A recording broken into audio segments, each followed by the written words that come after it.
Nous allons continuer et finir des prédications sur les discours d'adieu de l'apôtre Paul aux anciens de l'église d'Éphèse. Et ces discours d'adieu se trouvent en Actes des Apôtres, chapitre 20, du verset 17 au verset 38. Nous sommes dans la dernière partie, du verset 32 au verset 38. Et Luc, qui n'était pas l'un des apôtres, a enregistré l'avancement de l'Église par l'œuvre du Saint-Esprit.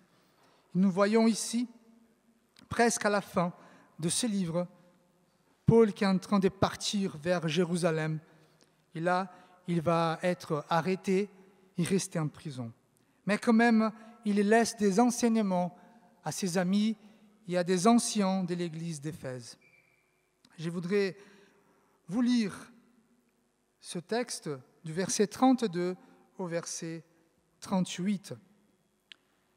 La parole de Dieu dit: « Et maintenant, je vous recommande à Dieu et à la parole de sa grâce, à celui qui peut édifier et donner l'héritage avec tous les sanctifiés. Je n'ai désiré ni l'argent, ni l'or, ni les vêtements de personne.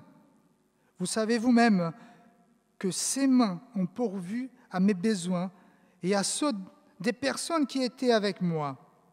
Je vous ai montré de toute manière que c'est en travaillant ainsi qu'il faut soutenir le faible et se rappeler les paroles du Seigneur qui a dit lui-même: « Il y a plus de bonheur à donner qu'à recevoir. » Après avoir ainsi parlé, il se mit à genoux et il pria avec eux tous. Et tous fondirent en larmes. Et se jetant au cou de Paul, il l'embrassait, affligé surtout de ce qu'il avait dit, qu'il ne verrait plus son visage. Et ils l'accompagnèrent jusqu'au navire. Prions. Père éternel, merci pour ta parole qui nous édifie, ta parole qui change notre vie, ta parole qui nous apprend à vivre dans ce monde. Bénis-nous, Seigneur, et que ton Saint-Esprit puisse parler à nos cœurs ce matin. Nous te prions au nom de Jésus. Amen. Ce qui se passe ici, c'était à Milet, c'est Paul qui avait appelé les anciens de l'église d'Éphèse pour les rencontrer afin de leur parler et de les instruire une dernière fois avant de partir à Jérusalem pour accomplir sa mission. Nous parlons d'un moment très intense au niveau de l'enseignement, mais autant fort au niveau des émotions. Ces moments larmoyants est dû au fait de Paul dire adieu à ses amis et dire adieu à ses compagnons de route, de ministère. Peut-être on peut penser que dire adieu, c'est évident, voire même naturel, mais il nous suffit d'être en face de ceux qui nous aimons fort pour constater que dire adieu est déstabilisant. Et dire adieu, c'est comme si quelque chose rompait à l'intérieur de nous. Je parle de tout genre d'adieu, la séparation, la rupture, une rupture amoureuse, des déménagements. Je parle des amis, des parents, des enfants, mais je parle également d'un moment de la vie, par exemple, dire adieu à l'enfance, dire adieu à la jeunesse. Même, on peut parler de la mort, dire adieu à ces mondes pour rencontrer Dieu dans l'autre. Il faut apprendre à dire adieu. Dans la vie chrétienne, il faut apprendre à dire adieu.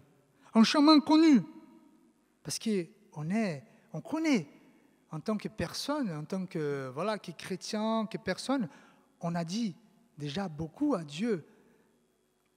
C'est un chemin connu qu'on ne s'habitue pas facilement.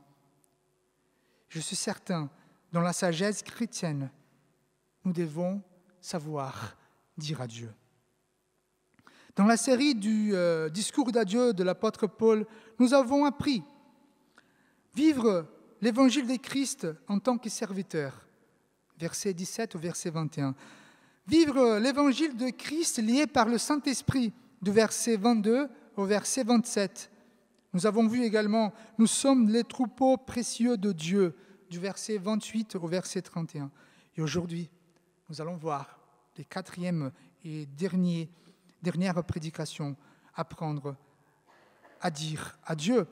Et si on voit la vie de Paul, Paul était un peu les rois des au revoir, les rois de dire adieu, les rois des séparations. Et c'est là, on voit quand même un paradoxe, celui qui était très sensible aux gens et qui entretenait des vraies relations d'amitié et d'amour avec des frères et sœurs, avec des amis, avec des compagnons de route. Il nous apprend de façon pratique, par sa vie, comment savoir dire adieu. Laisse-moi vous montrer 3 idées tirées du texte qui nous aideront dans cette tâche. Apprendre à recommander à Dieu, apprendre les renoncements et apprendre à laisser des fleurs. L'adieu, on commence pour apprendre à recommander à Dieu. L'adieu signifie une séparation entre 2 parties, celui qui part et celui qui reste. Cette séparation amène généralement avec elle la souffrance. Et cela n'est pas facile à personne. Une manière d'affronter la souffrance causée par la séparation, c'est de confier ceux qui restent et ceux qui partent à Dieu. Ça fait partie de dire adieu, c'est de recommander ceux qui nous aimons à Dieu. Paul confie ses amis à Dieu et à la parole de sa grâce. Pourquoi confier ceux qui nous aimons à Dieu? Pourquoi recommander ceux qui nous aimons à la parole de sa grâce? Parce qu'en fait, quand on confie les gens à Dieu, c'est que nous confions ces personnes à leur premier besoin. Tous ont besoin de Dieu. Il y a un philosophe qui dit, certes, Dieu n'a pas besoin de l'existence, et c'est bien plutôt l'existence qui a besoin de Dieu. Donc, normalement, quand quelqu'un voyage, quand quelqu'un déménage, on dit, bon, est-ce qu'il y aura des hôpitaux où tu y vas? Est-ce qu'il y aura vous pourrez manger? Pourquoi? Nous sommes préoccupés.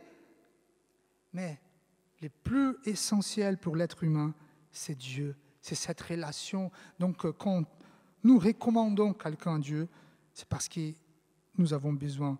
Les personnes qui sont en face de nous ont besoin de Dieu.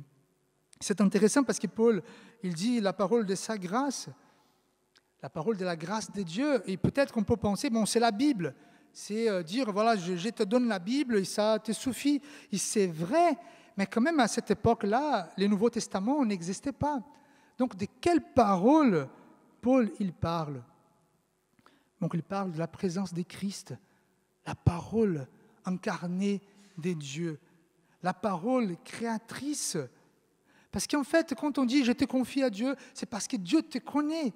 Dieu connaît les personnes à qui tu dis adieu, parce que Dieu l'a créé. Et quand on parle aussi de la parole, on voit dans le texte que cette parole peut édifier. Édifier petit à petit, ce verbe-là exprime ajouter une pierre par pierre, c'est bâtir une pierre par pierre. L'idée d'amener la vie chrétienne à sa perfection. Mais aussi cette parole, selon l'apôtre, c'est Dieu qui va couronner son œuvre en donnant à ceux qui seront sanctifiés par sa parole et son esprit l'héritage éternel. Voyez l'importance de recommander ceux qui partent et ceux qui restent à Dieu. Même si l'avenir était incertain, Paul était sûr que Dieu et sa grâce s'occuperaient mieux de ses amis, mieux que lui-même. Donc même si l'avenir semble incertain pour ceux qui partent, même si l'avenir semble incertain pour ceux qui restent, sachez que Dieu s'occupera de tout un chacun. En plus, bien mieux que nous. En fait, je me rappelle un jour, j'avais un copain, lui, il était pas correct, mais il venait de temps en temps à l'église. Et moi, je voudrais me séparer de lui parce que ça n'allait pas bien, notre amitié. Et je suis allé demander à mon pasteur, j'ai dit, pasteur, je l'aime bien, c'est mon ami, mais je ne peux pas continuer. Mais si je ne continue pas, comment il va suivre Dieu? Comment il va venir à l'église? Donc ce pasteur m'a posé la question, Fabio, est-ce que tu aimes ton copain? J'ai dit oui. Alors je te pose une autre question, est-ce que Dieu aime ton copain? J'ai dit oui. Donc il m'a posé la troisième question, qui s'occupera mieux de ton copain, toi ou Dieu? Et parfois, quand on confie les autres à Dieu, c'est parce que Dieu s'occupera bien mieux que nous. Alors, vous savez, dire adieu, c'est un exercice très formateur. Donc, ne gaspillons pas les adieux de notre vie. Dire adieu révèle l'état de lieu de notre cœur. Faisons-nous confiance à Dieu et à sa parole. Dire « je me confie en Dieu », c'est déjà difficile, n'est-ce pas? Et on le fait quand même. Mais dire « je confie celui que j'aime à Dieu » est quasiment impossible. Voir quelqu'un partir et dire « vas-y, Dieu va prendre soin de toi », c'est difficile. Bien évidemment, quand on parle d'amitié, c'est plus simple, mais quand on parle d'enfants, quand on parle des parents, c'est dur. J'utilise comme exemple la mère de Moïse, qui a caché son fils pendant un temps, mais à un moment donné, Pharaon chassait tous les enfants et elle met Moïse dans un panier. Il lui fait descendre par la rivière, là, le fleuve. Alors, c'est clair que sa sœur l'accompagnait, n'est-ce pas? Myriam l'accompagnait. Mais quand même, ce n'était pas simple. Le poignet pouvait tourner, il y avait de l'eau.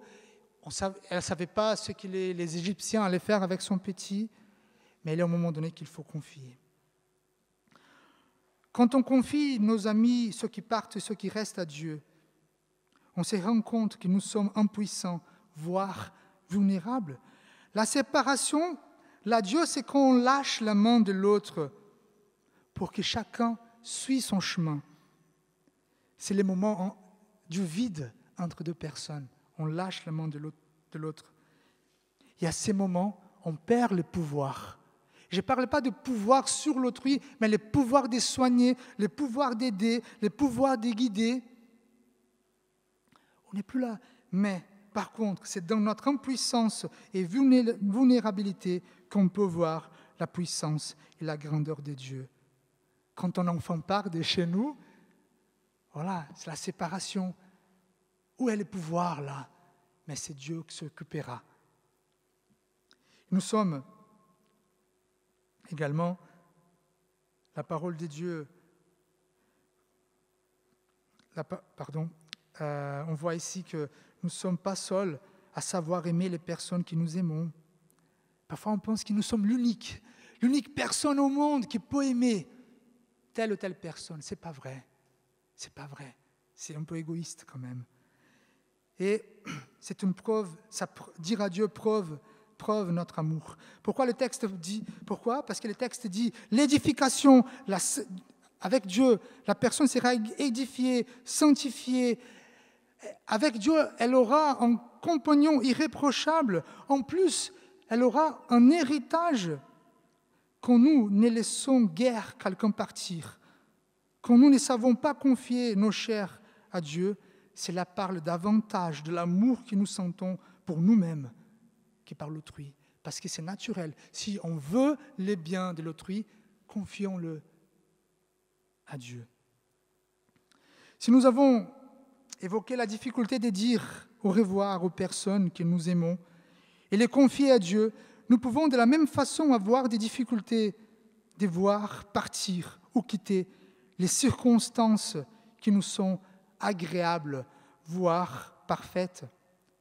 Apprendre à dire adieu n'est pas seulement savoir recommander nos chairs à Dieu, mais pareillement, c'est apprendre les renoncements. Généralement, on donne des valeurs aux choses et aux circonstances, des valeurs subjectives, mais qui comptent beaucoup pour nous.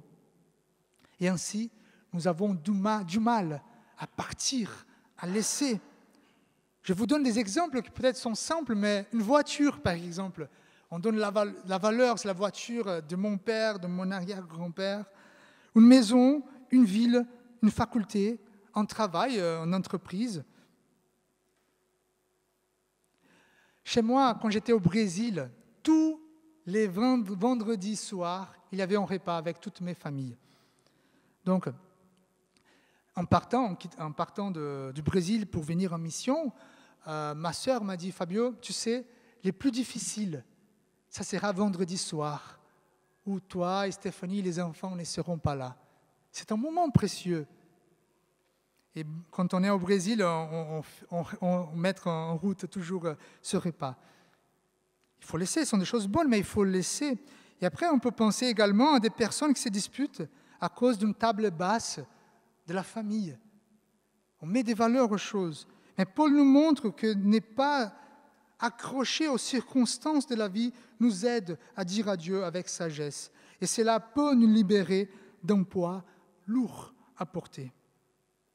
Paul n'était pas comme les autres ministres à Éphèse, parce que, comme il dit dans sa lettre, qui faisaient de leur ministère une occasion d'exaltation personnelle et source de biens matériels. Pourquoi ? Parce qu'Éphèse, c'était une ville riche. Paul pouvait profiter de ces moments pour avoir les choses, et c'est ça que les autres maîtres faisaient. Alors, on peut se poser la question, comment l'apôtre faisait pour ne pas être accroché aux circonstances de la vie ? Il nous dit, « Je n'ai désiré ni l'argent, ni l'or, ni les vêtements de personne. » Paul dit qu'il ne s'accrochait pas aux circonstances parce qu'il ne désirait pas les choses précieuses aux yeux du monde. C'est-à-dire dans son cœur, il savait que tout était passager, incertain, éphémère, et que rien ne lui appartenait. Ainsi, Christ a été son plus grand bien. C'est une façon de renoncer. Les choses ne nous appartiennent pas. Les personnes ne nous appartiennent pas. L'argent ne nous appartient pas. Comme ça, en comprenant cette vérité, on peut s'attacher à Dieu. C'est ça qui aide Paul à vivre. Qu'est-ce qu'il dit en Philippiens 4 ?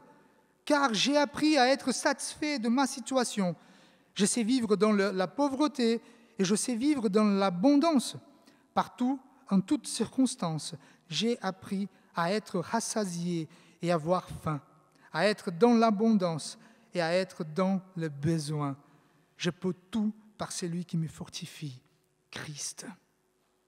Il y a une phrase de Francis Schaeffer, un apologète, missionnaire, pasteur, qui dit « La confiance et le contentement doivent être dans la structure chrétienne. » C'est une réalité. Pour savoir renoncer les choses. C'est quoi renoncer ? C'est quand on permet que quelqu'un prenne ce que nous aimons. Renoncer. Et pour savoir renoncer, il faut avoir la confiance que Dieu nous soutient, qu'il prend soin de nous, mais également être content avec ce que nous recevons de la part de Dieu. Et comme ça, cela nous aidera à ne pas accrocher aux circonstances de la vie. Alors on peut poser une question, comment savoir de manière pratique si Christ est notre plus grand bien, si nous sommes contents et confiants, si sommes-nous pas accrochés aux circonstances de la vie? Comment je peux savoir, Fabio, si Christ est mon plus grand bien? Paul, il nous répond, qu'est-ce qu'il dit ? il y a plus de bonheur à donner qu'à recevoir. Est-ce que vous êtes généreux? Est-ce que vous savez donner les choses? Là, si vous savez donner les choses, voilà, c'est un symptôme de que Dieu, Christ, est votre plus grand bien. L'apôtre a bien travaillé, il dit ça, pour soutenir son ministère, pour aider les autres. Il va utiliser une parole de Christ. C'est pas décrit, cette parole, elle n'est pas écrite dans les évangiles, donc c'est dans la tradition. C'est plus heureux pour un serviteur de Dieu donné. Paul pouvait dire adieu parce qu'il n'était pas accroché aux circonstances de la vie. Il avait le contentement et la confiance, et cela a été exprimé au travers de la générosité et la libéralité. Il savait donner. Voulons-nous savoir dire adieu? D'abord, il nous faut savoir renoncer, être libérés. Pourquoi?